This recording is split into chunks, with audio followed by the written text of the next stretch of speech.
சுமார் ஒரு 20-30 நம்பர்லேருந்து அந்த பர்சனை லிங்க் பண்ணி இல்லை அவர் ஃப்ரெண்டு மாதிரி பேசி தப்பாக சில மெசேஜஸ்ஸு ஆடியோ கால்ஸு வீடியோ கால்ஸ்லாம் எல்லாமே வர ஆரம்பிச்சிது. ஷேர் சாட் ஆப்பில் வந்து என் ஒய்ஃப் மாதிரியே தப்பாக பேசி போஸ்ட் பண்ணிவிட்டு வாங்க இங்கே வந்து நம்ம பேசலாம், நான் இப்போ ஃப்ரீயாக தான் இருக்கேன். ஷேர் சாட்டுன்ற ஆப்பு வந்து ரொம்ப தப்பான ஆப்பாக இருக்கா. டெக்னிக்கலாக செய்யக்கூடிய ஷேர் சாட்டுன்ற ஆப்பை யூஸ் பண்ணி இப்படி தப்பாக ஒரு மெசேஜை போஸ்ட் பண்ணுற ஒரு விஷயத்தை சாதாரணமாக ஆள் பண்ணவே முடியாது. அவ்வளோ மோசமான ஆப்போ இவர் தனியாக பண்ணியிருக்க முடியாதுன்றது எங்களால் ஆணித்தரமாக சொல்ல முடியுது. என் பேர் அசோக்குமார். நான் வந்து ஐடி கம்பெனியில் ஒர்க் பண்ணிகிட்ருக்கேன். என் ஒய்ஃபு வந்து தனியார் ஸ்கூலில் முகப்பேரில் வேலை செஞ்சிட்ருக்காங்க.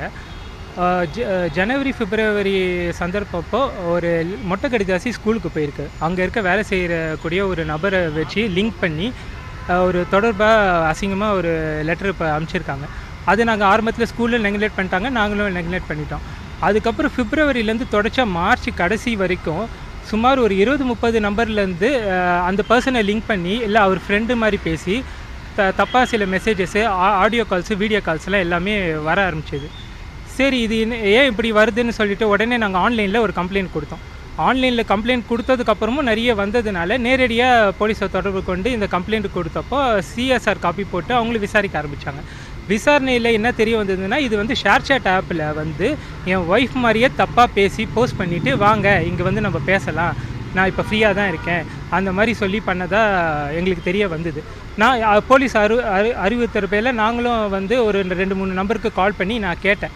அந்த பர்சனுக்கு வந்த நம்பருக்கு அவங்களும் அதே தான் கன்ஃபார்ம் பண்ணுறாங்க. இந்த ஷேர் சாட்டில் இந்த நம்பர் போஸ்ட் பண்ணாங்க, ஒய்ஃப் மாதிரி பேசி தான் போஸ்ட் பண்ணாங்க அப்படின்னோடனே இது விசாரிக்கிறது யாருன்னு பார்க்க சொல்லியிருந்தோம். அது இந்த நடந்துட்டு இருக்கும் போதே வந்து என்ன ஆச்சு, எங்கள் வீட்டுக்கு எங்கள் அப்பாவுக்கு ஒரு மொட்டை கடிதாசி வந்துச்சு. அதாவது என் ஒய்ஃபுக்கு மாமனாருக்கு என் ஒய்ஃபையும் மறுபடியும் அவர் வச்சு லிங்க் பண்ணி ஃபேமிலியை ரொம்ப கொலாப்ஸ் பண்ணுற மாதிரி ஆச்சு. பட் நாங்கள் எங்கள் ஒய்ஃபை வந்து ரொம்ப சமாதானப்படுத்தி இது பண்ணிவிட்டு மறுபடியும் போலீஸ்கிட்ட இந்த மாதிரி தகவல் சொன்னதுக்கப்புறம் அவங்களும் தொடர்ந்து விசாரணைக்கு பண்ணிகிட்டே இருந்தாங்க. பட் ஷேர் சாட்டுன்ற ஆப்பு வந்து ரொம்ப தப்பான ஆப்பாக இருக்குது. அதில் ரொம்ப சேலஞ்சிங் நிறைய இருந்தது. சரி நாங்கள் என்ன உடனே ஐடியா பண்ணோன்னா, பழைய நம்பரை மாற்றிட்டு புது நம்பரை மட்டும் கொடுத்துட்டு யாருக்கு மேலே எங்களுக்கு சந்தேகம் இருந்ததோ அவங்களுக்கு மட்டும் நாங்கள் அந்த நம்பர் கொடுத்தோம். கொடுத்ததுக்கப்புறம் ஒரு மாதம் கழிச்சு அந்த நம்பர்லேயும் வந்துச்சு. ஸோ ஆப்வியஸாக அவங்க தான் அது பண்ணுறாங்க அப்படின்னு தெரிஞ்சுக்கிட்டோம். ஏன்னா அந்த மொட்டை கடிதாசியில் இருக்கிற சில விஷயங்கள் வந்து அந்த நெய்பருக்கு மட்டும்தான் தெரியும்.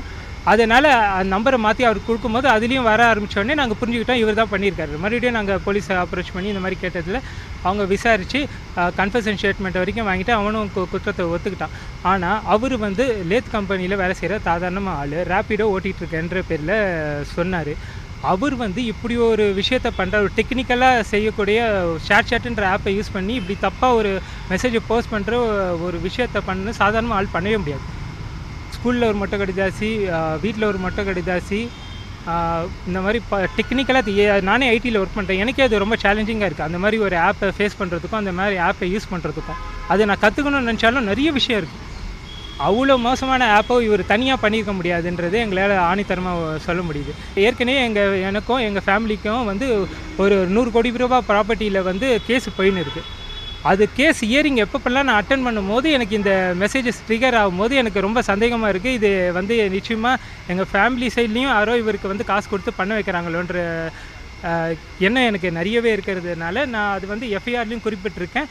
கோர்ட்டில் அது டைரக்ஷன்லேயும் நான் கேட்டிருக்கேன். தயவுசெய்து இவர் அக்யூஸ்டோட ஃபோன் ஹிஸ்ட்ரி, கால் ஹிஸ்ட்ரி, அவரோட மெசேஜஸ்ஸு எல்லாத்தையும் நீங்கள் தரவாக செக் பண்ணிங்கன்னா இவருக்கு பின்னாடி இருக்க உண்மையான குற்றவாளி கண்டுபிடிக்கப்படும்னு நான் ரொம்ப நம்புகிறேன். அது பண்ணுவாங்கன்னு நான் நினைக்கிறேன். இன்றைக்கி ரிமாண்ட் பண்ணி கூப்பிட்டு போகிறதா சொல்கிறாங்க. நிச்சயமாக அந்த விசாரணை நல்லபடியாக நடக்கும்னு நான் நம்புகிறேன். இது எதுக்காக நான் இவ்வளோ தூரம் போராடுறேன்னா, என் ஒய்ஃபுக்காக மட்டும் இல்லை, இன்னும் 4 பேர் குடும்பத்துக்காகவும் தான். அதுவும் இல்லாமல் இதில் ஒழிஞ்சிட்ருக்க டெக்னிக்கலாக தெரிஞ்ச ஒரு பெரிய திருடன் உள்ளே ஒழிஞ்சிட்ருக்கான். அவன் வந்து வெளியில் வந்துட்டா 4 குடும்பம் தப்பிக்கும். இந்த சொசைட்டிக்கு நிச்சயமாக நல்லது நடக்கும்னு நினைக்கிறேன். இல்லை இந்த ஆப்போட ஃபீச்சர்ஸை மாற்றுவாங்க அட்லீஸ்ட்டு நான் நம்புகிறேன். செய்திகளை உடனுக்குடன் தெரிந்து கொள்ள உடனே சப்ஸ்கிரைப் பண்ணுங்கள்.